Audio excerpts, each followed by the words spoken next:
Let's start. Assalamu alaikum, welcome everyone. So IMI UK, in conjunction with Southwark International Virtual University and IMI EU, IMI Global, would like to welcome all our attendees today to our event, Healthcare Professionals in the Digital World. I'm Dr. Hussein Shabi. I'm from Southwark International Virtual University and IMI UK, and I'll be moderating today along with my colleague, Dr. Mudassir Ahmed, who's president of IMI UK. I'm going to put up the agenda. So I'm going to share my screen, put up the agenda now.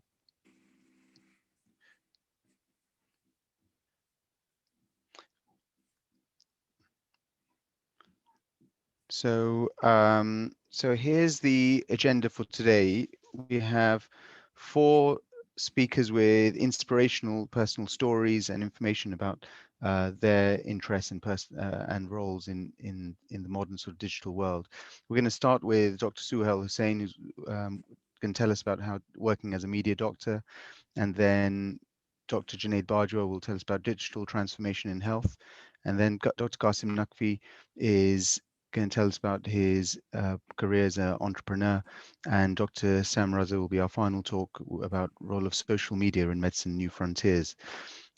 We hope you enjoy the event. I just want to note for the international audience that our clocks in the UK went forward 1 hour, and so hopefully that hasn't caused too much confusion, but please do let any of your contacts or friends who would be joining know that we're now going to be starting our events. So I'm just going to ask Professor Zaidi, maybe just say a couple of words as the Chancellor of Southwark International Virtual University.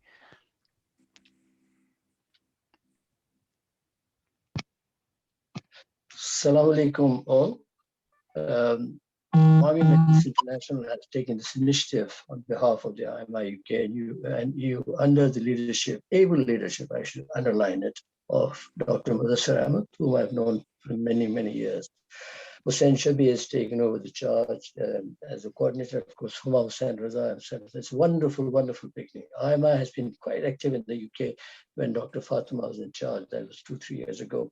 It's so wonderful to see that everything's going back in order, and we're starting this series of academic activities. Of course, Southwark International Virtual University is part of IMI Global, and it will be at your service to assist you in whatever way you want through Zoom meetings, international collaboration, or dissemination of information, even certification, or whatever. So on behalf of Southwark International University, I am at your service as Chancellor. Hussein Shabi is the Dean of University. So we are at your service, and we look forward to hearing from experts on digital technology. Thank you, and God bless you all. Thank you, Professor Zaidi. I'm gonna, so I think I'll hand over to Dr. Mudassir Ahmed now, who can then introduce our first speaker. Assalamu alaikum, everybody. It's a great pleasure and a warm welcome to you all today. And our first speaker is Dr. Suhail Hussain. He's a NHS as well as a private GP who works at the Chelsea Pharmacy. He graduated in 2000 from Aberdeen University and has been a GP since 2006. His father was also a very keen educator and was a very successful GP for the last 30 years. So Dr. Suhail has works as a portfolio GP, and he combines NHS practice, media work. He's also a senior tutor at 3 medical schools, University College, Imperial and Barts. He's been active in the media, has undertaken TV programs on Your Health, Your Faith on FFA TV. And he's also been a very active member of IMI UK previously and has been on the board. So it's a great pleasure to welcome him to deliver his speech on working as a media doctor. Thank you very much, Dr. Hussain.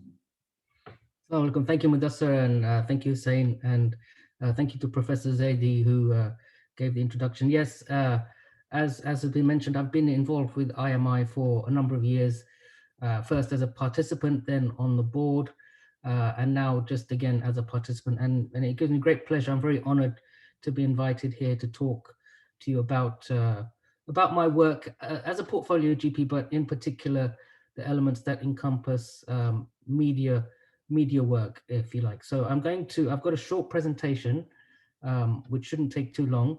So I'm going to share my screen. And then after that, I'm happy to entertain any questions that there may arise from the audience. So just allow me to share my screen if I may.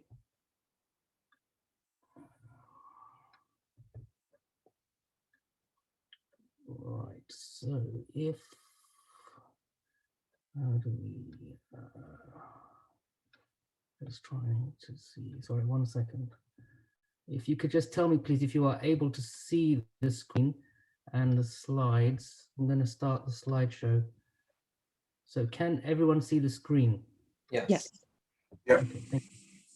All right, so as Mudassir has said, I am a GP, been a GP for 15 years, and I'm now currently what's called a portfolio GP, which is just a fancy term for saying I don't have one particular fixed role. I participate in many different activities as part of my career. And I'm going to go through that a bit in detail and then focus on the media elements of that. So as has been briefly outlined, I trained in Scotland, in Aberdeen, beautiful city, very cold, but lovely place. It's called the Granite City, the furthest university in the UK, 500 miles from my home. I was there from 1995 to 2000. Then in 2000, I decided to come back down to London, to Greater London, Watford, where I live. And I did my house jobs in Watford General. I then did 3 rotations as an SHO in Watford, so incorporating accident emergency, obs and gynae, and psychiatry. And then I went on to do pediatrics in Chase Farm Hospital. Following that, I worked as a GP registrar, which now the structure has changed slightly for postgraduate training, but at that time, this is what we used to do in terms of GP training. So I trained as a registrar in Bedfordshire, between Luton and Bedford, in a fantastic surgery, gained a lot of experience and really got to understand what general practice is about. I'm going to just take a second here to promote general practice to the audience and encourage them, if they are in training or if some of you are medical students, to definitely consider general practice as an option. Now, Mudassir mentioned my dad was a tutor. In fact, I believe Mudassir was one of his students, one of his first students. So that's where Mudassir first came into contact with my dad. And my dad fondly refers to him as that nice boy who stayed with us in his final year attachment at King, I believe it was King's College that Mudassir studied at. So yes, I will just blow the trumpet for general practice a little bit and encourage those who may be considering it as an option to definitely give it serious consideration. So following that, I qualified as a GP in 2006, having completed my MRC GP examination. I then worked as a locum for a couple of years, which gave me experience to see what different practices and different surgeries were like. Then my plan had been to become a GP partner, and that was the long-term goal at that point. And indeed, in 2008, I became a GP partner and worked for 4 years in general practice in a surgery. But for a number of reasons, and based on the changing nature of general practice, in 2012, 2013, I took a career break and I then became what is known as a portfolio GP. So what does that mean? Well, essentially that means that you don't really do one thing as such. So my portfolio is very varied and it's very extensive. What I would recommend for those who are considering this is not to jump into this straight away. Take your time, get to familiarize yourself with general practice and what general practice is about. And then maybe once you've got a couple of years experience under your belt, then consider a portfolio GP. So currently I work as an NHS GP, also a private GP. I do some out of hours work. I do online consulting and we're talking about digital medicine here. So online consulting, particularly in the last year, has taken off, but I've been doing this for about 3-4 years. I do some medical legal work. And as Mudassir mentioned, I'm a tutor at 3 medical schools. So Imperial College, UCL and Barts Medical School. I'm also a GP appraiser. Now, what that means is that I carry out appraisals for other GPs. And this is an element of my career that I really enjoy. I find it useful talking to other GPs, helping them, mentoring them if they're more senior, more junior than me, and also looking at where they're going if they're more senior than me. And the final element of my career is the media work, which is what I'm going to talk to you about now. So what does it mean to be a media GP or to work in the media? The misconception is that medical journalism means you either have to be a journalist or a doctor. Neither of those two are true. So you can do medical journalism if you have no experience in medicine at all. So I have come across people who have studied science. I've come across people who have just been interested in medical topics. So you can contribute to medical journalism in many different ways and forms. You don't need to be medically trained at all. So you may find, if you decide to enter this field, that there are those who are well established who don't have any medical qualifications. So, and how can that be? So, for example, they may contribute to lay press, so men's health magazines, women's magazines, and you can just have a basic, you can be a nutritionist, you can have some basic knowledge of general physiology. You don't necessarily need to be a medical doctor. Internet, so internet blogs, these are becoming, and we have a speaker who's going to be talking about social media and so on. So these have been becoming increasingly common over the years. So, you know, sourcing out work to big sites like Yahoo, Outlook, etc., but also smaller sites, niche websites. So recently, I've been publishing some work on niche websites. So you will find people who have a need for content. And what they're happy to do is they are happy to print or promote content that you have written in order for them to build their following, but they will happily advertise you. So, for example, where I've been working at Chelsea Pharmacy Medical Clinic in my private work, I have done a couple of blogs for a couple of websites, and then these have had my details at the bottom. So there are some other side benefits that you can promote your own self through providing content for other people. So it's like a symbiotic relationship. So that's another avenue to do media work. Medical press, so GP magazines, GP, Pulse, the BMJ, other journals. And then something that people often don't think about is product information. So this is a totally different, this is a field that I haven't really explored, but this is a totally different field altogether. So when you buy a medication, you'll have a leaflet, a patient information leaflet. And some of that will be technical, but some of that will be written for the lay person. So there are people who have to produce this content. And again, if you have an interest in that, that is something that you can consider and actually make a career out of providing these type of information for the patient. Now, it's also important, as I've sort of alluded to already, that you may be going up against people who are in-house journalists. So those people who have a regular post in a particular magazine, and it'll be hard for you to break into that. But there are lots of other sources where you can do freelance work. And that is something that could be called a contract writer or freelance writer. So some of my work has included, as has been mentioned, the very popular TV show on Elevate TV. A few years ago, I was working on this show for 3 years consecutively, where we did a weekly phone-in, where you'd have a general Q&A. And this was watched worldwide. We used to have calls from Africa, America, the US, the UK, all over the world. People used to phone in with general medical questions. And I really enjoyed this. I found it really, satisfying to pass on my knowledge, to help people with their problems. And I hope and I feel that the participants also benefited from that. I've also participated in a blog. It's like a medical questionnaire blog, and they contacted me and asked me to provide a little piece about what I do. And I've participated in some local Asian radio stations here in the UK. So Sunrise Radio, which is a very common radio based in London, Radio XL, which I believe is based in Manchester or Birmingham. And there's a radio here called Dilse Radio, which is associated with Leica Mobile. That's their radio media arm of the Leica group.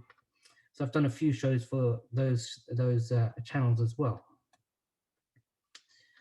So what is important to bear in mind is that this is not an easy field to break into. And if you think suddenly you're going to become a TV personality and famous and people are going to be seeking your opinion, let me please dispel that myth that it is a very crowded market out there. And you will find it very hard to break into. And sometimes you may need to be flexible and be available to provide comment or a piece at short notice, and also perhaps not get reimbursed for it. So it may be not paid at all, it may be paid very poorly. So these are some of the elements that you need to bear in mind if you're considering entering this field. But you can build up a portfolio of work. And if you have regular content that you can then direct people towards, they'll see, okay, this doctor has produced regular content. He or she is asked commonly on the radio to make short comments. So they will turn to you. So for example, I did a show on, it went out to loads of local radio shows, and it was about the medical aspects of fasting. So a couple of years ago, someone contacted me from BBC Radio. I had to get up at 6 o'clock in the morning and have 7-8 minute conversations with about 10 different radio shows, one after another, asking the same question, question after question after question. There was no recompense, there was no remuneration for that, but it was something that I can then use and show to other people that I've had contributions to local radio shows. These are some resources or websites that it might be useful for you to make a note of, that if you want more information or perhaps to join these. Some of these have subscription-based services. So the first one is the Medical Journalists Association of the UK. The second one is the Society of Medical Writers. The third one is called Expert Sources. So this is the source of expert information. And the last one is called the Health Writers Guild, or healthwriters.com.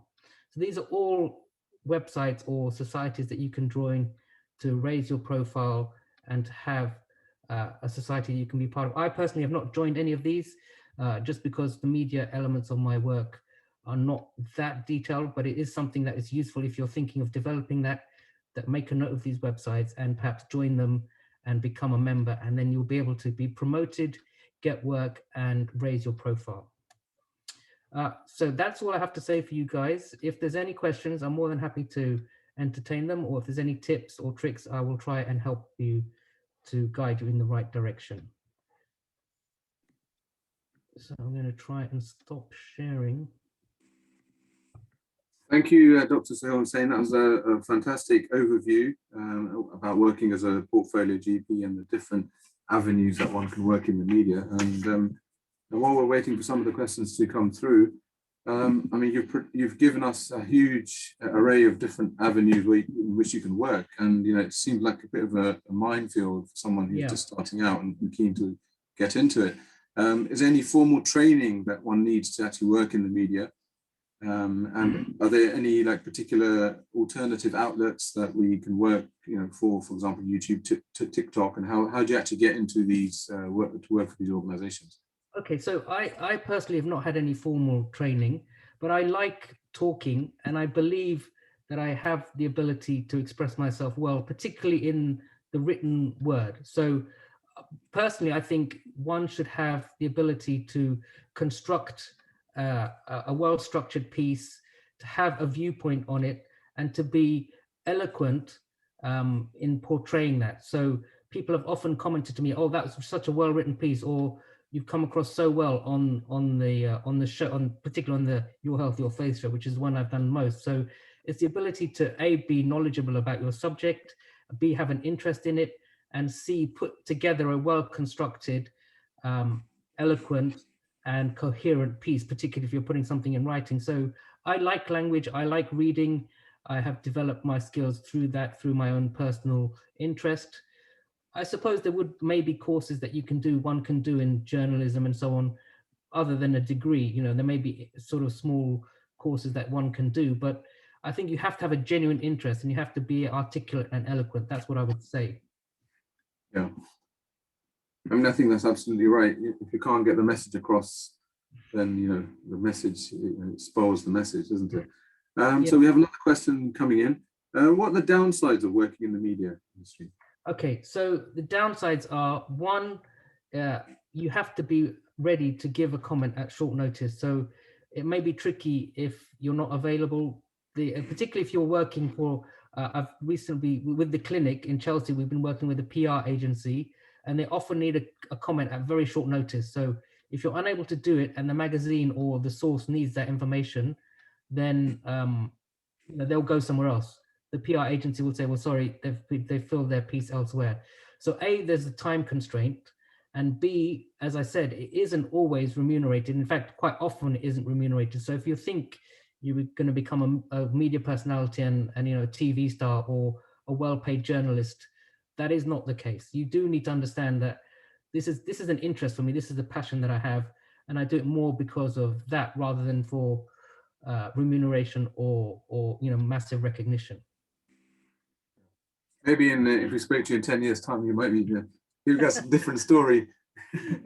So I'd love to do. You know, what I'd love to do is get a nice gig doing after dinner speaking, because I understand those guys can charge, you know, lots of money. Well, hopefully, you know, following this program, you know, things will solve, inquiries will solve.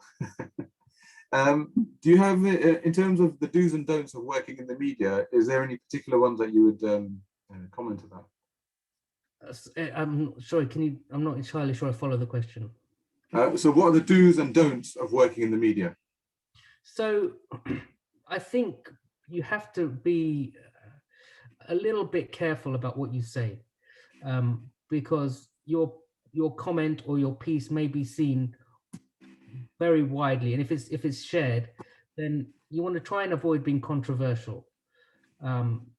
Whilst I'm not suggesting that you should just toe the line, if you have a strong feeling on something, you need to try and avoid controversy, and particularly when you're starting out, you need to avoid topics that may be divisive, that may generate, very polarized feelings. So that's I think one important thing to bear in mind. Another thing is that be willing to accept other opinions. If you're on a discussion panel and you strongly disagree with someone, then be willing to listen to them, but put your point across firmly but politely. So I think that that's a tip for life, really. But I think if we apply that in this field as well, it would be useful to avoid controversy. Try and be polite and always be professional. Okay, yeah, that's very good advice. So in terms of like, whenever we do a different aspect in our practice, we have to check with the MDU to get covered, to make sure we're covered and have insurance. Is there medical or legal implications from being a media personality?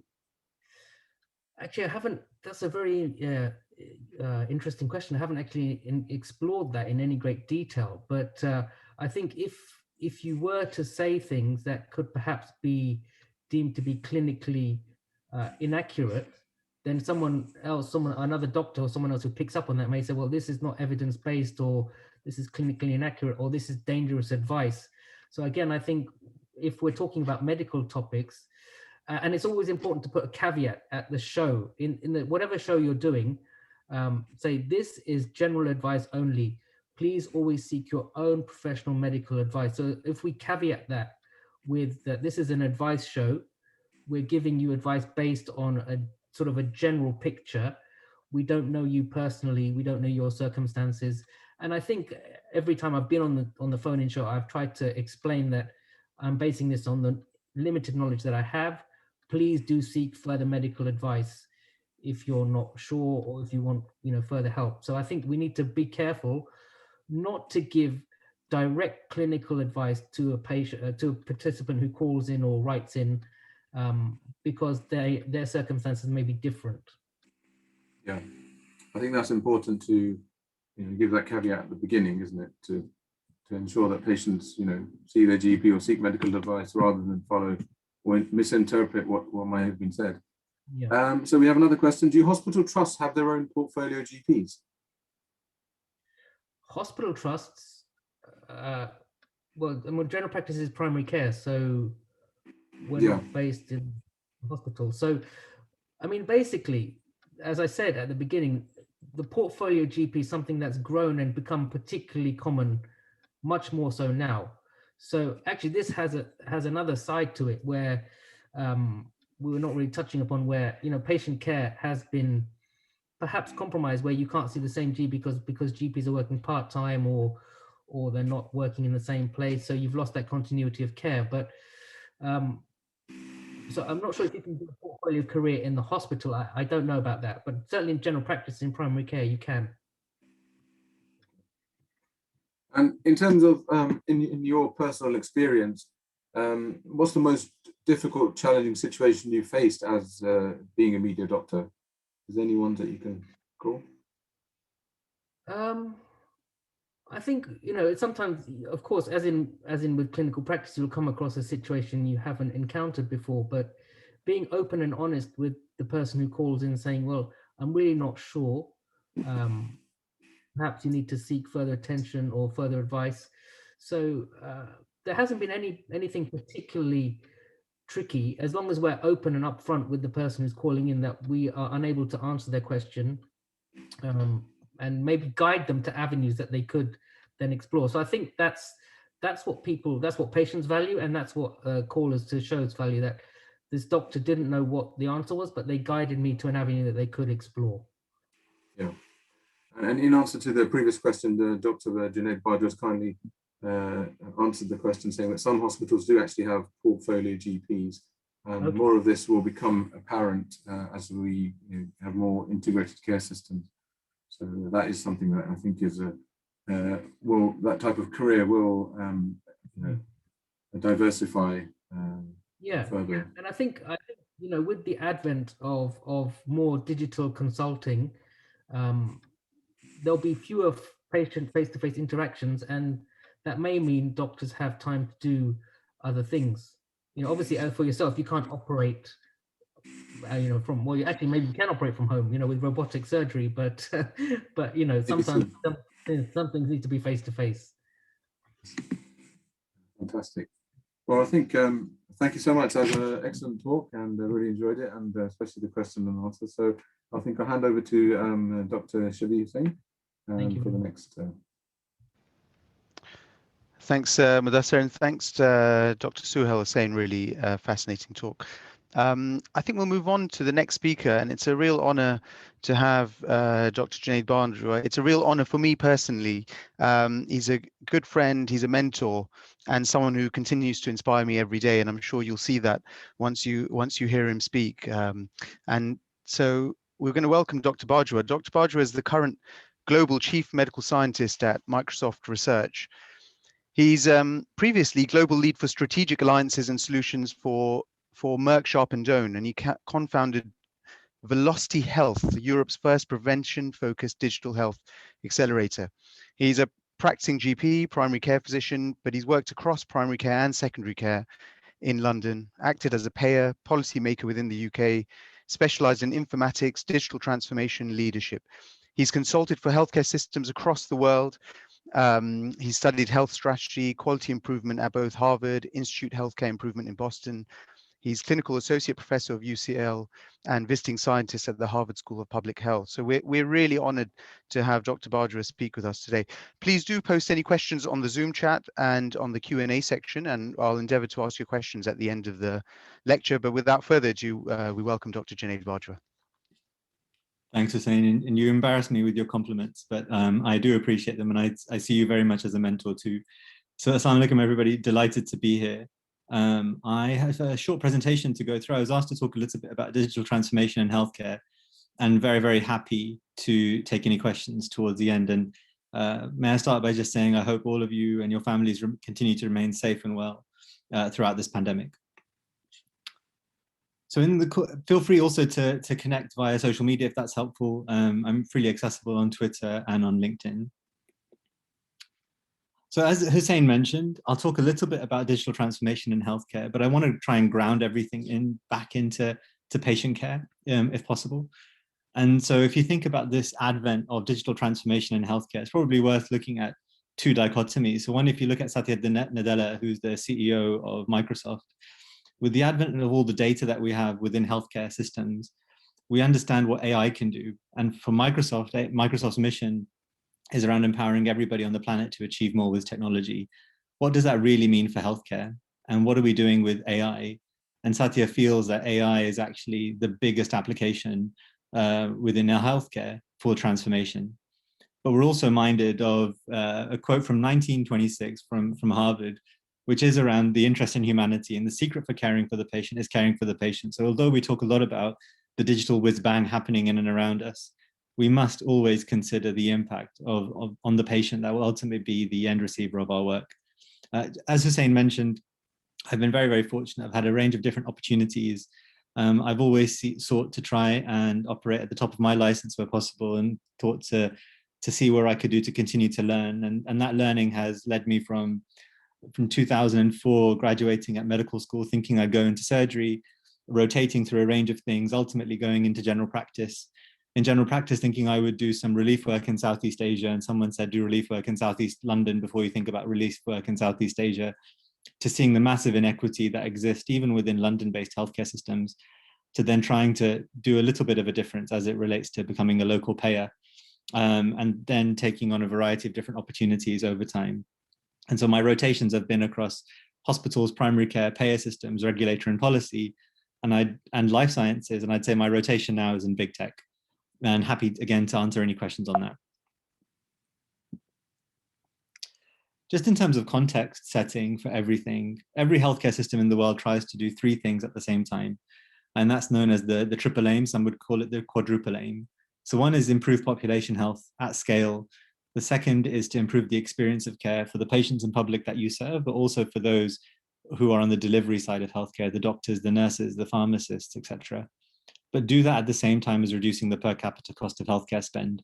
Healthcare is extraordinarily expensive, and the US spends anywhere between 20 to 25% of its GDP on healthcare and rising. It's extraordinarily expensive, and what we need to try and do as healthcare systems and as responsible members of society is bear that in mind as we continue to innovate and as we continue to offer better experiences to those that we serve whilst delivering impact at scale.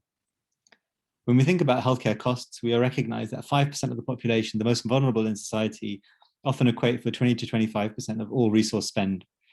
And many of us might be in that elevator leading up to that. So I hope many of the listeners today are in the 35 to 70% of the healthy or unknown disease category. Many of us may be on the brink of having at least one or maybe two long-term conditions. And others of us may have family members or indeed have multiple comorbidities. And we need to understand how to better serve these healthcare systems through technology innovation. In addition, if you were to look at a healthcare system, you need to really break it down into 6 questions for yourself, understanding the demographic, the epidemiological changes on the ground, the political ecosystem in which you operate, be that the US, the UK, the Far East Europe, or otherwise, the economic situation in that local area, the expectations of public around you, and the possibility of technology to make change. So we know now and in the future, we'll have an increasing aging population with increasing comorbidities and multiple long-term conditions, not just the patients that have a single disease, but people that have multiple comorbidities. We also know that expectations of citizens are rising. So people want on-demand healthcare. They're not willing to wait a week, 2 weeks, if not longer, to see a doctor. They want to see a doctor at their convenience, within the hour, if not within half an hour, almost a Netflix experience of care as I describe it. We're entering a huge recession in and around us post-pandemic.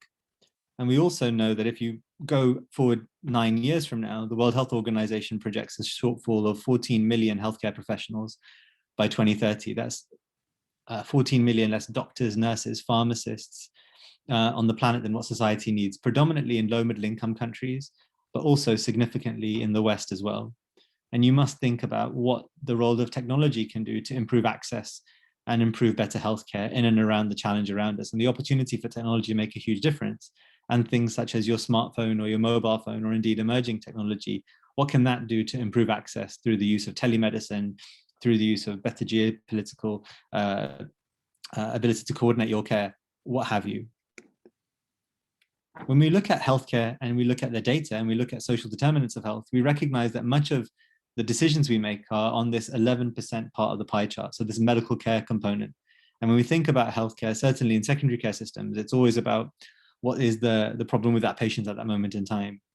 Increasingly, we understand healthcare not just to be about medical care, it is about their social determinants of health. It's the environment they live in, the individual's genetics, their biology, their social circumstances, and of course, their individual behavior. And what we need to think about in medicine is not just thinking about what's the matter to this person and the disease that they carry, but actually what matters to them. How do you improve their healthcare? It's not just about understanding that cellular challenge that they have or improving their meniscal tear in their knee. It is around truly understanding the holistic environment in which that individual operates and personalizing their care where possible. And all of these data sets are beginning to emerge. The environmental data sets exist, your genetics and your biology, human genome sequencing exists, your social determinants and your social circumstances. All of this data is being collected in and around you. And hence the opportunity for us to now do a lot more and begin to transform healthcare in ways and means that we've only ever imagined in the past. With great data comes great responsibility. As Hussein, I'm sure will tell you, I'm a huge comic book buff. And so as I think through the responsibility that we have in and around data, different countries in and around the world have different challenges, different opportunities, and different issues. So whatever we do with data, we must do it with great ethics, great responsibility, and with due care. And we live in highly regulated markets for a reason, and highly regulated systems in and around healthcare. And that data is very precious to you as an individual, as it is to that healthcare system around you. And we must ensure that we don't have a cavalier attitude to how we think about the data of the individual. So just in brief summary as to where we've kind of come to so far in our conversations today, we understand that patient expectations are rising. We understand that we have a challenge in and around workforce. And we live in a highly fragmented and disconnected healthcare system where primary care, secondary care, community care, mental health, social workers don't speak to each other in and around the needs of the individuals. And with all of these challenges around us, the question really becomes, what are the opportunities? If you think about massive innovation happening over the last 100 years, but if you kind of go back up until even the 1400s, big innovation and technology transformation really has been catalyzed post World War I and II. And this will continue to rise exponentially, and the hockey stick curve will continue to get more and more vertical. And you have the rise of companies like Microsoft, Amazon, Alphabet, Tencent, Alibaba, Apple, now entering the healthcare space and thinking about what they can do to innovate in and around the triple aim of healthcare: population health improvement, improving experiences at a reduced cost. And there's just a couple of examples that I've peppered in and around the names of these organizations, and perhaps we can go into some details towards the end of this conversation around what this really means. A lot of this is being powered by the cloud. A lot of this is being powered by changing domain expertise.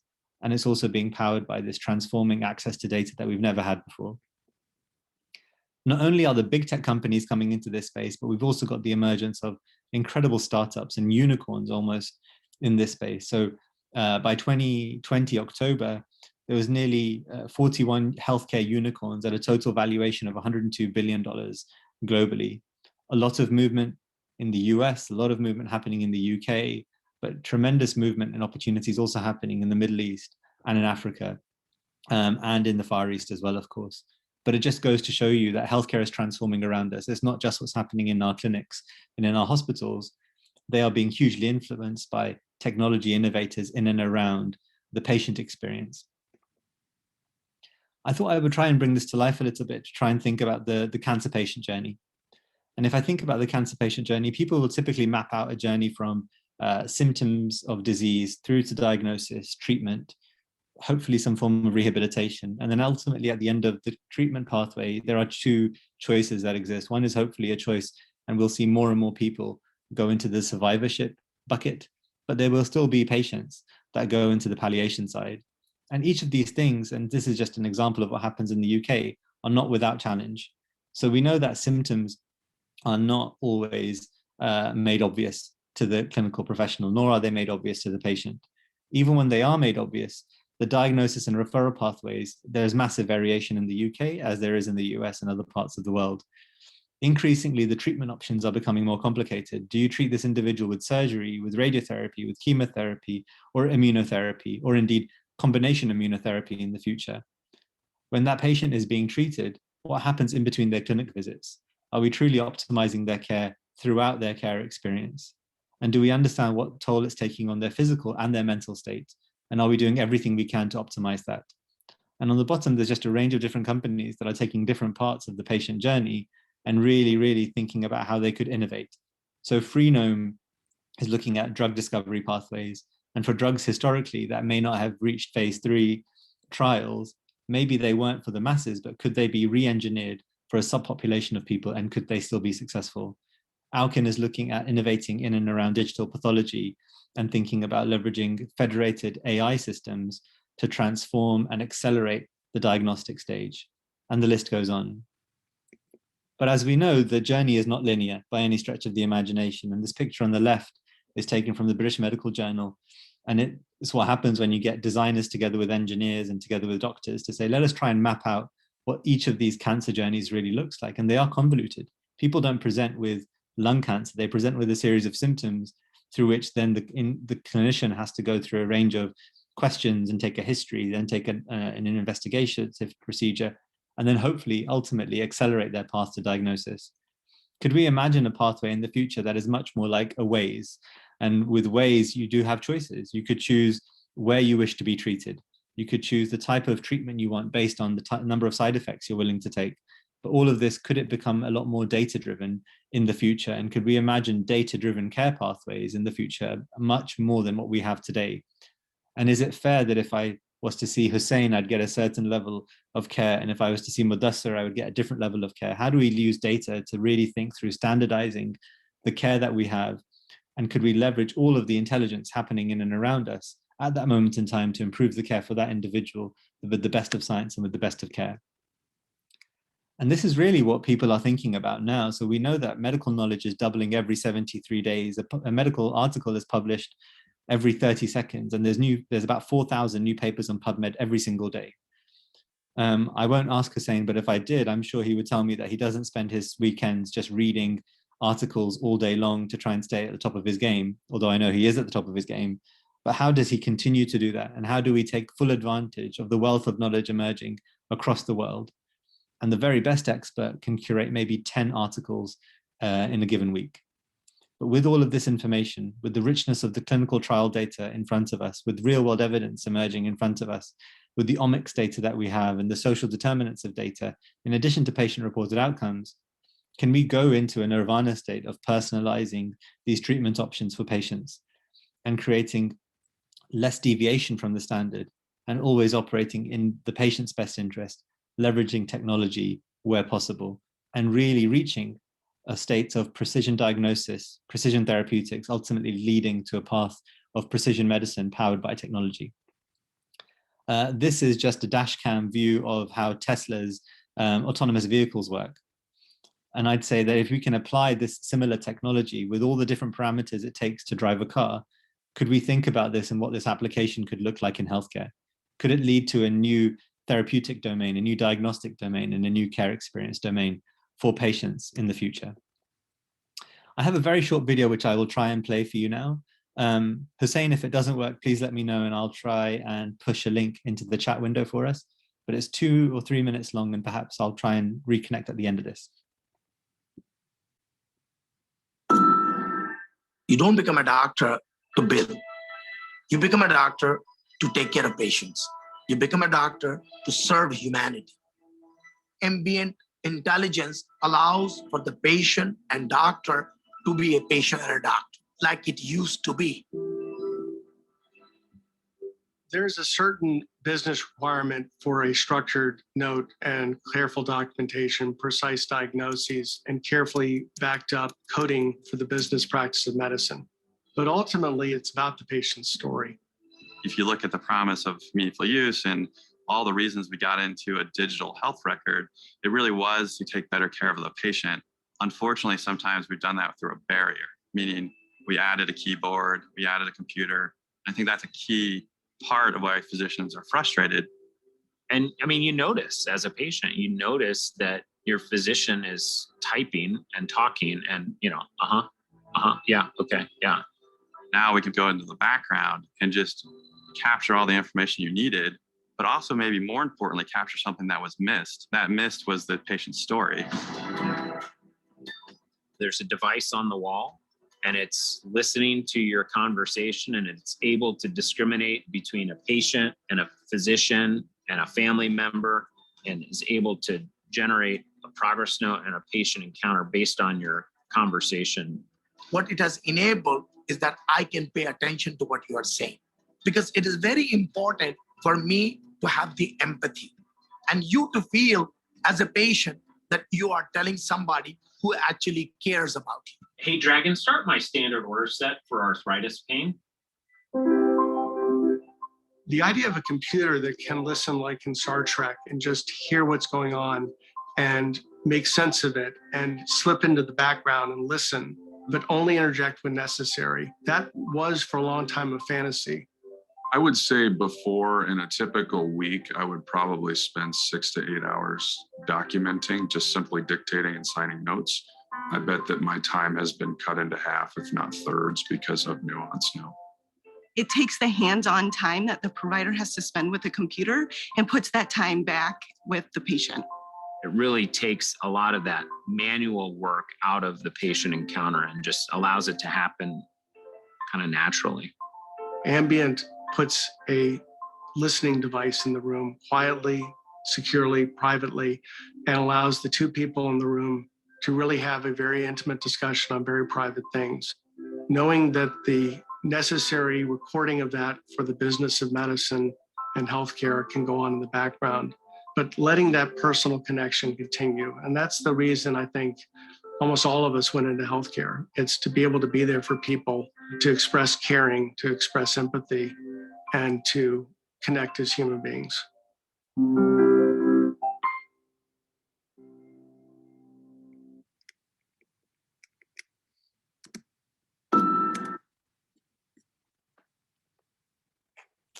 Sorry, bear with me just a sec to take this off. So perhaps just in conclusion, for the UK medics, within the Oxford Handbook of Clinical Medicine, there's a small preface at the very beginning.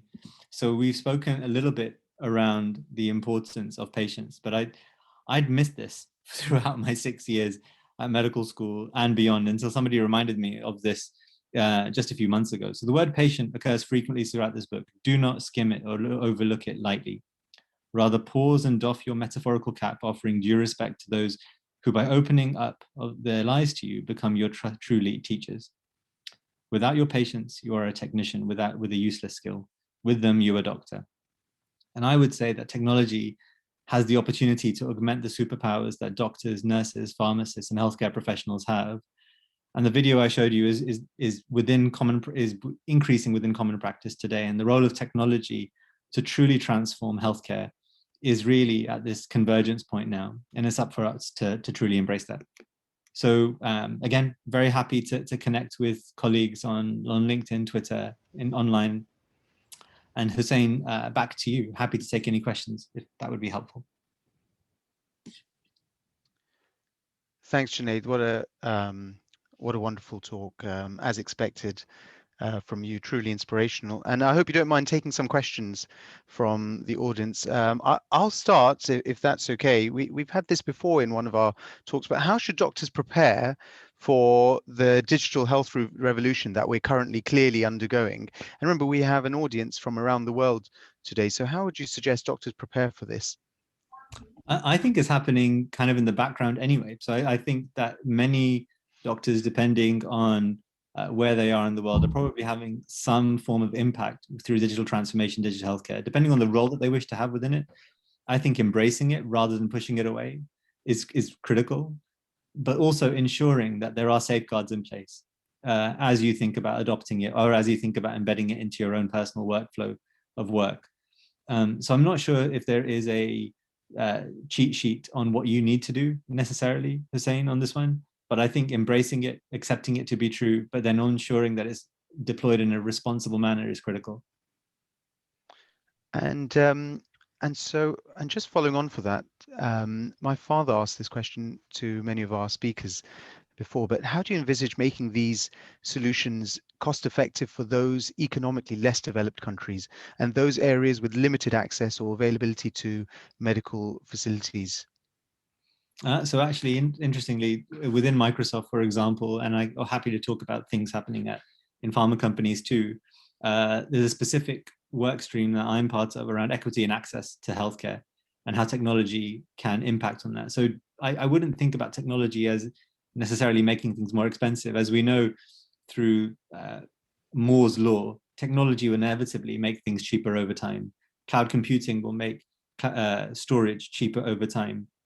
And what we've seen over the last year around this true digital revolution in healthcare, around how do you improve access through the use of telemedicine type technologies, be that through examples like Sehat Kahani in Pakistan, where you have female entrepreneurs doing some tremendous work around getting healthcare back to rural parts of Pakistan, in addition to other parts, has been truly fascinating. So I'd say technology will inevitably make things cheaper. We have a role to play around working hand in hand with healthcare providers, pharmaceutical companies, payers, and others to ensure that is the case. But there is something about ensuring equity, access, and cost effectiveness is all that we do. Fantastic. Well, there's a question from the audience, which I must say there's lots of comments about how great and fascinating your talk is. So, but there's a question here. Whilst AI and tech have multiple benefits in the use of healthcare, what's your view on the possibility of error and then malpractice arising from the use of AI systems, and who takes the blame for those errors? I think that's a brilliant question, and it's one that I'm grappling with every day. So I think there's an evolution for us to go on at the moment. So AI today is not necessarily where AI will be making decisions without any human in the loop, as it were. And so I think for the near future, there will always be a human in the loop in and around that. So what do you need for AI to work? You need three things. You need access to data, access to domain expertise, and people who are going to be training the model, and you need access to massive compute power. And where we have AI being applied to healthcare today is in examples like in Nuance, where you're automating a system in the background, or indeed in areas such as radiology, where you have scans and images, and you are training them based on labels around what something is and what something isn't. So over time, we should be able to do screening better. And over time, we should be able to do repetitive tasks faster. So I'll give you a specific example of this. In Cambridge last year, this was a 10-year project that ultimately came into fruition, something called Inner Eye, which I'm happy to share some more information about with the team. But if you take something like radiotherapy contouring, which can take anywhere between half an hour to 3 hours for an oncologist to do, this project ultimately led that taking an algorithm from Connect and Xbox, incidentally, to turning that into a 5 to 10 minute process around radiotherapy for prostate cancer. But imagine if you could apply technology in a way with the human in the loop and augment the skills of that radiologist to do more and more scans so that more and more people could have treatment. What you're doing is just ensuring that the physician is operating at the top of their license and the AI or technology is in the background. I worry about AI operating without that at the moment, and we haven't got the regulation to say that the AI was the thing that made the difference. AI today is in its kind of infancy, and over time it can evolve, but that will evolve with regulation. And the question that is asked is absolutely the correct one, and that's where the responsibility will come in for companies like Microsoft and others to do it in the right way. Fantastic. Actually, there was another question leading on for that. And this is a question a lot of people are asked with AI. Do doctors risk losing clinical skills of disease detection, etc., by letting more and more AI take over in this process? I almost link this back to your first question too, around do we embrace technology or do we push it away? And I know there is some scaremongering around how AI is going to take jobs away. I don't believe that to be the case. I think it's around operating at the top of the license. So if I take some of the work that you do, Hussein, around interventional cardiology, I would hope that your workflows are improved as a consequence of some of the technology that you have access to. It allows you to be more precise. It allows you to reduce your error rate. It allows you to ensure better outcomes for the patient. I think that's how we should think about it. There, of course, if you inappropriately implement a technology solution, bad things can happen. But if you work hand in hand with it and think about what it can do to make your life easier, improve your workflows, and ensure that even in the design phase of that technology that it's built into a clinical workflow, I think we'd have better adoption of these solutions. One of the reasons I joined Microsoft was they were looking for somebody with clinical background, payer background, and life sciences background who could ensure that whatever the computer engineers and the scientists and immense talent is creating is really truly embedded into a workflow. And so everything that we're doing is in partnership with an organization. It's not being designed in a vacuum. And for me, it is around designing things with the user in mind, with the human in mind, and thinking about how we allow that individual to operate at the top of their license. Yeah, fantastic. Exactly. I agree. It's interesting. There's questions around this. So there is another question about, in terms of the AI, is there a danger of it cementing existing biases and errors in the literature, or biases against ethnic minorities, we'll say? And how do you see those biases being addressed? Yeah, no, it's, again, brilliant questions coming through from the community. So I've been on the receiving end of people trying to sell me AI as well, and from certain countries where my immediate question to many of these people who are selling me is, will that AI work on people that look like me? And the answer is often, no, it won't. But they want to try and trial something in London with the heterogeneity of the population that we have so that it can continue to learn and you can validate whether that AI works or not. So there is challenge around the data set. So if I kind of go back to my 3 rules on access to data, that data should also be heterogeneous. It should be across multiple populations. It should not be indicative of creating any bias for any reason. That domain expertise that then complements that data has to train it. And that domain expert needs to be an individual who also bears in mind the ethical considerations of heterogeneity in the data. And then the computing power allows us to continue to learn and grow. So through the privacy, confidentiality, computing techniques that we have, we can do more and more with this. But heterogeneity needs to be embedded so that we reduce any biases in AI applications, which is why people go for images today and radiology, because you can remove that cleanly. As AI develops, and as we start to think about more and more of the social determinants of health, to be defined what could really happen, but the potential is certainly there. Thanks, Junaid. There's still lots of questions, but we're going to cut it there. And that's a testament to how amazing you and your talk were. We probably should have a whole event, a whole hour dedicated just to you next time. We'd love to have you back. And so, but I'd like to thank you for your talk, and I think we'll move on, and we'll hopefully see you in the future for your own event. Thank you so much. Very kind. I'm going to hand over to Mudassir to introduce the next speaker.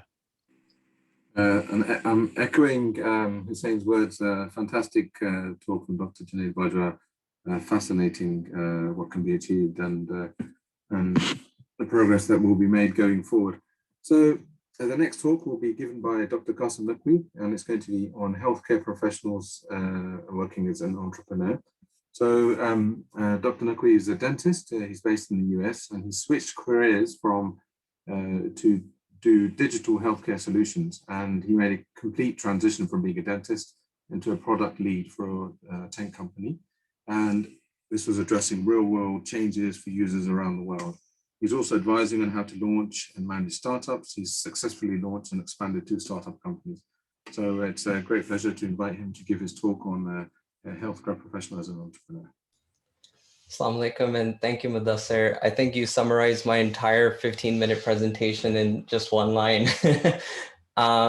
With that being said, I just want to confirm everyone can hear me, everyone's still present. So if you guys are, just quickly press that raise a hand button if you're seeing it, or just say I'm still here. I've been on the receiving end of listening to presentations and just participating online Zoom conversations. And quite frankly, it's very easy to lose focus. As a matter of fact, this morning I was just looking up what the average attention span is. And in the early 2000s, it was 12 seconds. Now it's gone even further down to 8 seconds.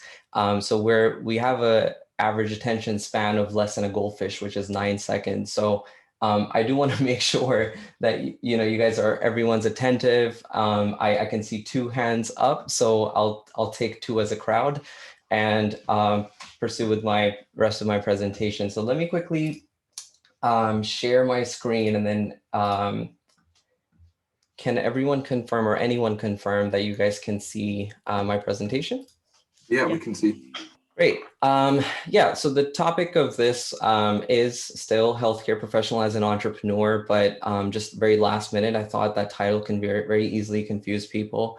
So I kind of wanted to take a step back and just talk about the digital era of healthcare as well, and then basically my role in that as a healthcare professional, and then as an entrepreneur, and we'll define what entrepreneurship is towards the end.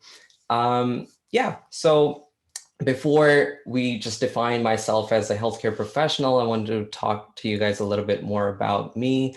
Who am I? I have relationships with people. So I'm an uncle, I'm a son, I'm a brother, I have siblings, I'm a husband, recently married, and a friend. And the point behind why I actually wanted to say all these things was because there are multiple touch points in my life as an individual for people, or with people that I care for, and vice versa, where they care for me. Diving a little bit into my personality, I love problem solving. I shouldn't have written like, I should have written love.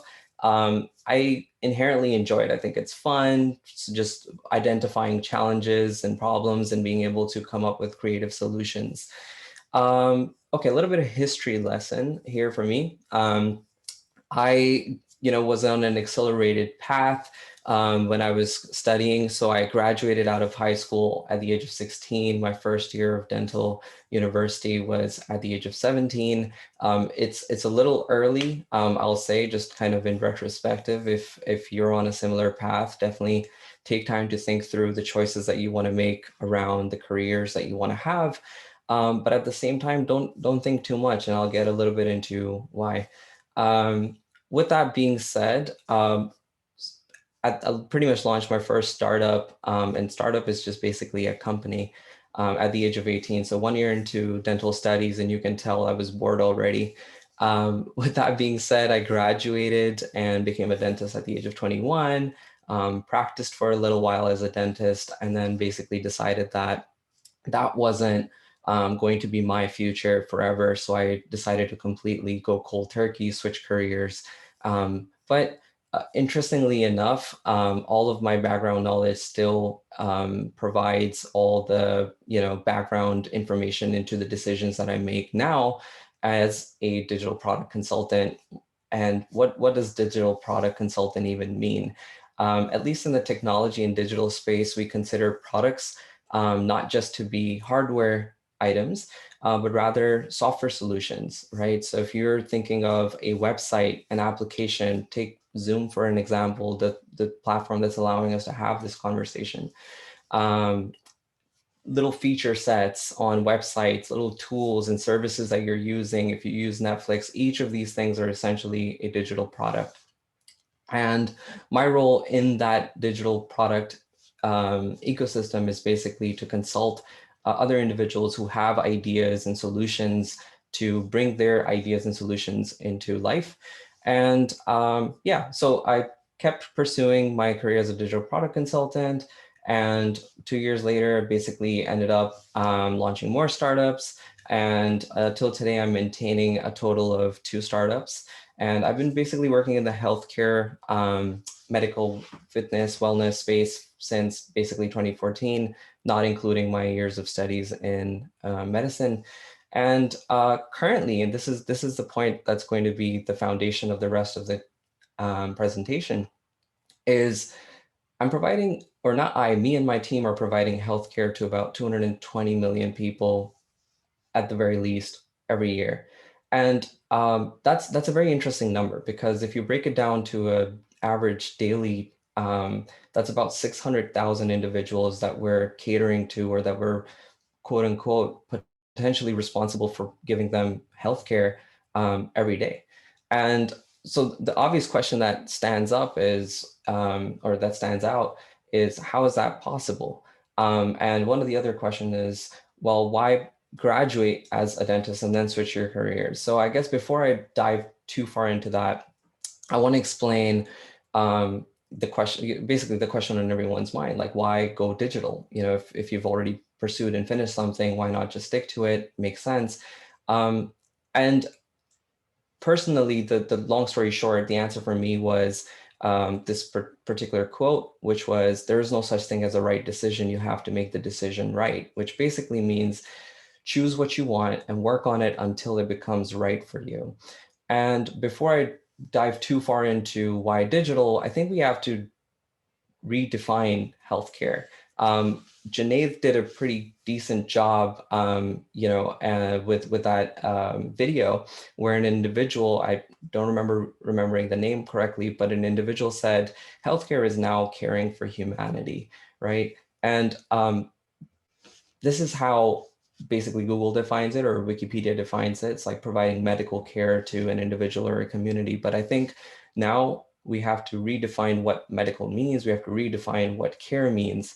And because these definitions evolve over time, just as how medicine has evolved over time, just as how technology is evolving over time, we have to redefine these terms as well.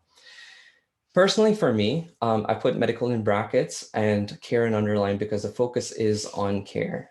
So in today's society, in today's day and age, which is the digital era, I think medical care means improving lives. I think medical care means educating people or empowering people. I think medical care means equipping people with alternative treatments, alternative solutions to improving their health. I think medical care includes your mental wellness. It's not just physical, but also your mental state of mind, as well as self-care, like giving you enough information or enough knowledge to be able to treat yourself, or treat is probably not the right word, but care for yourself. And therefore, self-care is becoming one of the most popular terms in 2020, 2021, because of the mind shift. Other just expanding that horizon, I think medical care also includes establishing empathy in society, right? Being able to care for one another and essentially just building a very caring world. With that being said, sorry to interrupt you, Dr. Naqvi. Has your screen frozen? What are you able to see now? There's why go digital. Oh, I believe it is then. Give me 1 second. Thank you. Thank you for calling that out.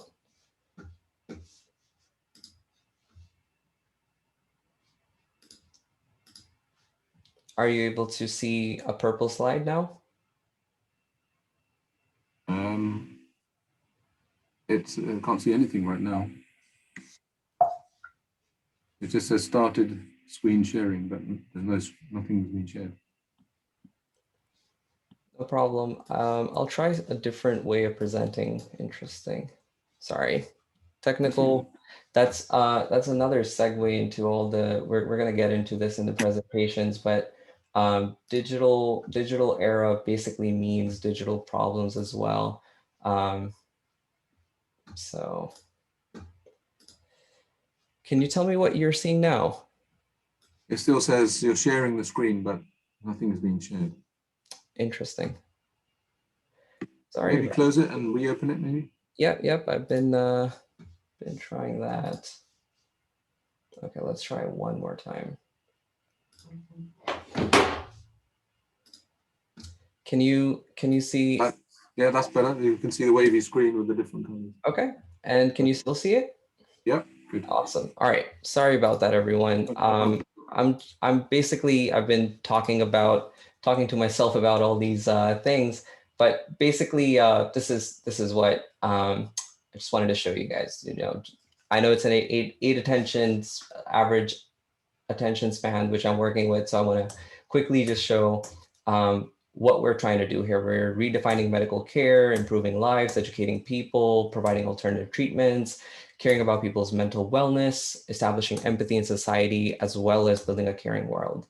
So we are, and now that I can see this is too bright, but we're moving over time from a world where the interaction between the doctor and patient looks no longer like this on the day-to-day, but the first point of contact between a patient and any medical information is more like this. And you guys can see the visuals, correct? The cartoons? Yes. Great, thank you. So what does this mean, right? Some of us may disagree because our patients still come to us, but this is not what we're seeing on our end. We're seeing that before a patient even goes to a doctor, they're looking up their symptoms, they're looking up what they're feeling and getting information online. So, for lack of a better term, the first doctor that they see is Dr. Google or Dr. search engines. And naturally, what's happening is that the more the world is going towards this digital era, right? So this digital world, that basically means that we have digital problems, such as the one that we just encountered where the screen sharing stopped working. And naturally, when you have digital problems, we have digital solutions. And that's my role, right? How do we create solutions to problems that are occurring? And especially as a person who has had healthcare or health and medicine knowledge, how do I position myself so that I can provide more medical-based solutions to the world? So why digital, right? Why not still keep solving digital problems with non-digital solutions? Well, here's why. Number one, I think there's global impact, right? You can reach millions to billions of people. I mentioned the number 220 million people a year. but that is still growing, and that's basically on our worst day. Now, technology moves faster, right? Regulations, legislate, like all sort of restrictions and things tend to catch up afterwards. We all know the pace that governments tend to move around establishing certain rules, and rightfully so. But sometimes the fact that technology can be built and incorporated in our ecosystem of our lives much faster actually does us more good than bad, right? Sometimes it's more important to launch solutions, identify problems that come from those solutions and fix them on the go, as opposed to just ever thinking in this waterfall manner where we're not launching anything and just critically analyzing technology. AI is a huge piece of this. We've started to incorporate this into our understanding of conditions and searches that people are doing, but it had to start somewhere. Yeah, I think innovation isn't rocket science when it comes to digital. As long as you have an innovative mindset, you can come up with creative solutions. Also, I think that with digital, you can actually improve behavior. That's one of the most important things that I think digital is able to accomplish, that we're able to change and refine the way that people think and improve those things rather than worsen them. Like, to a certain extent, it is a tool. It does depend on who is using it and how they're using it. But the intent is very clear. The intent is that we want to improve lives here. We can also understand patterns, right? We can easily see how people with a certain age group, certain ethnicity, certain gender are concerned about their health. And therefore, once we understand those patterns, we can use those to people's advantage and basically give them the information that they need and make it hyper-personalized. The other thing, which is very important, is through digital, there's so much knowledge out there, right? There's so much information, as our key speakers have spoken before me. How do we ensure that users know, or patients know, that the information that they're seeing is accurate, right? How does someone know that the right way to not treat COVID is not drinking bleach? So we feel responsible for having that role, right? So where verification is key in actually building trust, and people have the right to know. So fact checking is one of the latest trends that we're seeing, where if any information that you're consuming online has this label that, yes, this is fact checked, here are the sources. So people are not just taking things at face value. I probably lost your attention at this point again, so I'm just going to make it a little interesting. I do want to talk about Internet of Things as well, right? What sort of technology that is not just software is helping improve lives? The biggest ones that most of us are already using, or know someone that is using these, are wearables, right? These wearable devices are basically key in building understanding for users about their health. So we're basically educating people in understanding their health better. It's also key in establishing healthy habits, right? Some of these wearables are actually giving you rewards and points, and almost this idea of positive reinforcement to build healthier habits or a healthier lifestyle. And last but not the least, I put it in quotations, smarter living, right? This is where we're able to diagnose conditions or symptoms before we ourselves experience them, right? Some of the latest wearables can detect that you're on your path towards a worst medical condition much beforehand, just based on studying certain metrics about your health.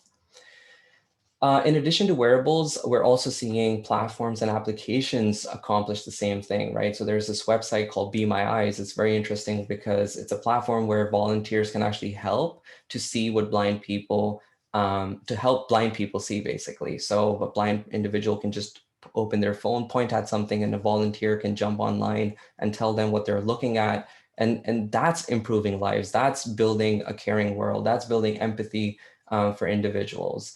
There are applications that are using artificial intelligence and machine learning to do this without volunteers. So you have the Google Lookout app, where you just point the camera and the camera is able to encode or decode the information that it's seeing and able to present that to the users or the patients or the individual.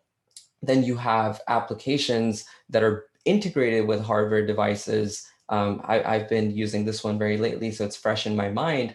It's a smart toothbrush. It actually gives you rewards that you can use for anything in real life, just for brushing your teeth. And the day you don't brush your teeth, it doesn't give you that reward. So now it's building that idea of positive reinforcement. So my answer to why go digital is why not go digital, based on the points that I've mentioned. You can impact so many lives, you can do so much more with the same amount of effort. So this idea of one versus one or one-on-one doctor to patient interaction, while it's important, it's not scalable. So what digital allows us to do is it takes that one-on-one to one-on-many. And we're talking millions here, but there are other companies and platforms that are doing it in billions. Now, naturally, I mentioned that once you have a digital world, you have digital challenges. Here's a quick example of what a digital challenge looks like. If you saw this website, and yes, it is a website today, would you trust this link, this website, what you're looking at, to provide you the most accurate healthcare or medical information? Chances are, and based on tests and analysis that we're seeing now, people don't trust this kind of information or these kind of designs. So now you have the same website looking like this. It's hyper personalized. Everyone knows that we're in the middle of a pandemic, and therefore the site knows that that's the information that it needs to present to the user upfront, foremost, and at the same time allow users to be able to navigate. So you can see the search on top. You can see so much other call to actions where people can basically learn better. So one of the biggest challenge in the digital world is that we have to build trust, and design is key in actually building trust. At the same time, we have to build reliability onto the platform. So why would you trust, for example, WebMD every single time with your medical information? So what we do is we build reliability through experience. The more people come back to the site, we take their feedback into account, and people tell us what they think, is how we're able to basically build reliability. So how do I do what I do, right? The blueprint of being able to launch these digital solutions is very simple. It's no rocket science, and I promise you. You just have an idea.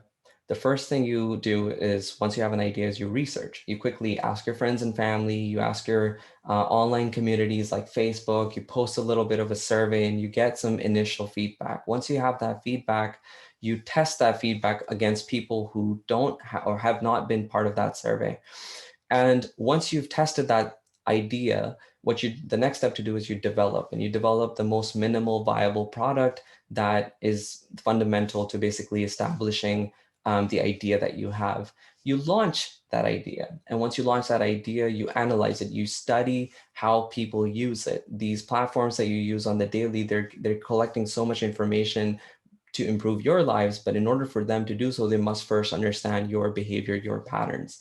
And based on the analysis of the information that they're collecting, they determine what is worth keeping and what is worth evolving. And that's the idea. So once there's something worth evolving, they have another idea, another solution, and it goes through this cycle over and over again.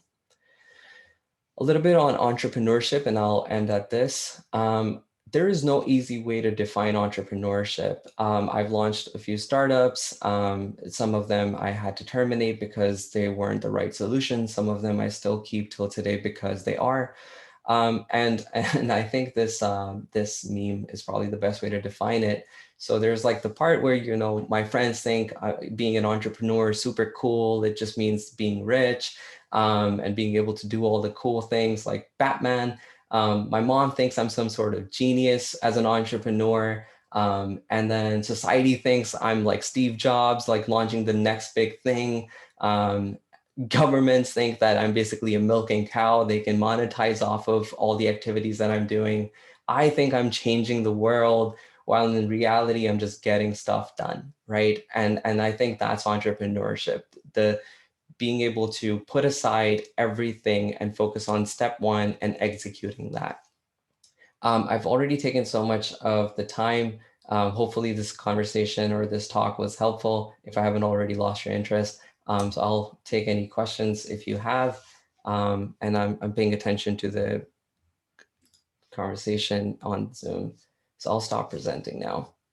Great, thank you very much, Dr. Nakwi. I really enjoyed your speech and your talk, especially the positive reinforcement and the toothbrush. My kids would love that, I think. Get them to brush their teeth 3 times a day. Thanks for the great overview of the digital world in medicine. We have a slightly short on time, but we have a question from Dr. Merali, who's asking, one of the biggest disadvantages from the care service provider point of view is the phenomenally easier access that patients now have in this digital age following the pandemic. This is causing a huge problem to balance resources against demand. Do you have any advice and comments to improve the situation?